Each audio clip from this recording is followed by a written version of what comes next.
మధుమేహం గురించి అంతో ఇంతో తెలియని వారు ఈ రోజుల్లో లేరనే చెప్పవచ్చు. రోజురోజుకు మధుమేహ రోగుల సంఖ్య పెరుగుతూ ఉండటం, చాలా కుటుంబాలలో ఒకరో ఇద్దరో మధుమేహ పీడితులు ఉండటం వల్ల ఎక్కువ మందికి దీని గురించి తెలుస్తోంది. అది జీవితకాలం మందులు వాడుతూ ఉండవలసిన పరిస్థితి అని కొందరు, మేము చెప్పిన చిట్కాలు పాటిస్తే అది చిటికెలో మాయమవుతుందని కొందరు, అది అసలు జబ్బే కాదు జీవన శైలిలో ఏర్పడిన అసమతుల్యత అని కొందరు మీడియాలో విపరీతంగా చర్చలు జరుపుతుండటంతో ప్రతివారికి ఏదో ఒక అభిప్రాయం ఏర్పడుతోంది. గతంలో అది ధనవంతులకు, పెద్ద వయసు వారికి, అధికంగా తీపి పదార్థాలు కలిగిన ఆహారం తీసుకునేవారికి వచ్చే జబ్బు అని భావించేవారు. కానీ ప్రజల జీవనశైలి మారటంతో, ఆహారపు అలవాట్లు, ఆహార పదార్థాలు మారిపోవటంతో పేద, ధనిక తారతమ్యం లేకుండా అన్ని వయసుల వారిలోనూ ఈ స్థితి కనిపిస్తోంది. ఒక అంచనా ప్రకారం త్వరలో హైదరాబాద్ నగరం మధుమేహ రాజధానిగా మారనుంది. దాదాపు 20% జనాభా దీనికి గురికానున్నారు. అందువలన ఈ స్థితి ఏ రకంగా, ఏ కారణాల వల్ల వస్తుందో తెలుసుకోవటం సామాన్యులకు కూడా అవసరమవుతోంది. ఈ అవగాహన ఉంటే కొన్ని నివారణ చర్యలు తీసుకుని కొందరైనా దీని బారి నుండి తప్పుకోగలుగుతారు. అందరూ సాధారణంగా వినేది టైప్ 1, టైప్ 2 అనే రకాల గురించి మాత్రమే. ఒక రకం మధుమేహం ఇన్సులిన్ ఆధారిత రకమని, మరొకటి ఇన్సులిన్ తీసుకోవాల్సిన అవసరం లేని రకమని చాలామందికి తెలుసు. శరీరంలో తగినంతగా ఇన్సులిన్ ఉత్పత్తి కాకపోవడం ఒక కారణమైతే, ఉన్న ఇన్సులిన్‌ని శరీరం వినియోగించుకోలేకపోవడం మరొక కారణంగా ఇప్పటివరకు చెప్పుకుంటున్నాం. మీ రక్తంలో గ్లూకోజ్ అధిక స్థాయికి పెరగటానికి చాలా ముఖ్య కారణం మీరు తీసుకునే ఆహారం. కార్బోహైడ్రేట్లను, ముఖ్యంగా చక్కెరలను పరిమితం చేయకుండా మందులు తీసుకోవటం వల్ల మాత్రమే రక్తంలో గ్లూకోజ్ వాంఛనీయ స్థాయికి తగ్గదు. మెట్ఫార్మిన్, గ్లైకోనజైడ్, లినాగ్లిప్టిన్, ఇన్సులిన్ వంటి సాధారణంగా సూచించే మందులు అందుబాటులో ఉన్నాయి. వాటిలో మీకు తగిన వాటిని డాక్టర్ సలహాపై దీర్ఘకాలం వాడండి.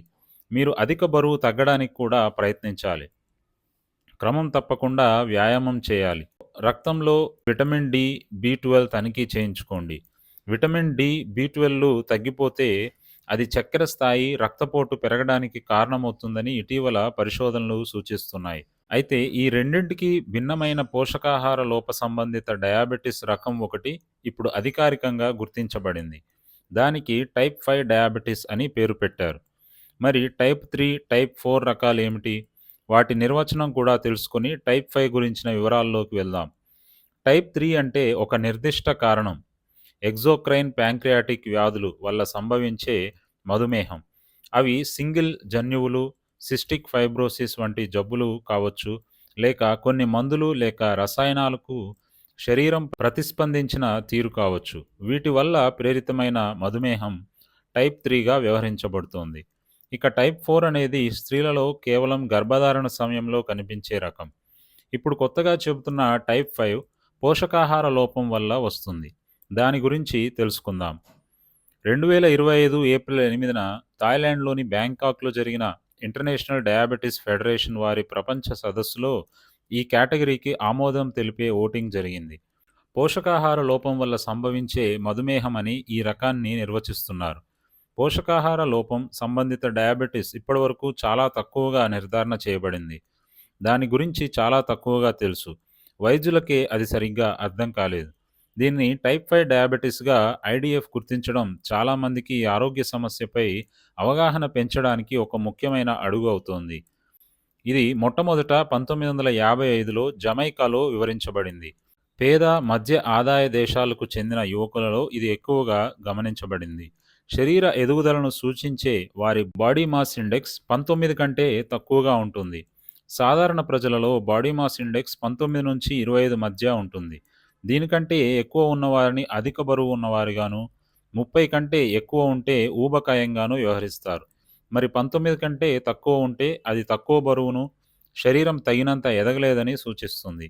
తగినంత ఆహారం లభ్యం కాకపోవడమే దీనికి గల ప్రధాన కారణం.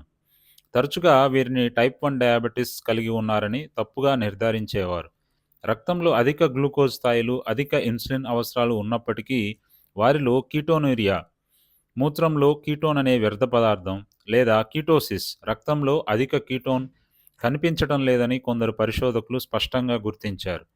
టైప్ 5ను టైప్ 1 డయాబెటిస్ నుండి వేరు చేయడం చాలా ముఖ్యం.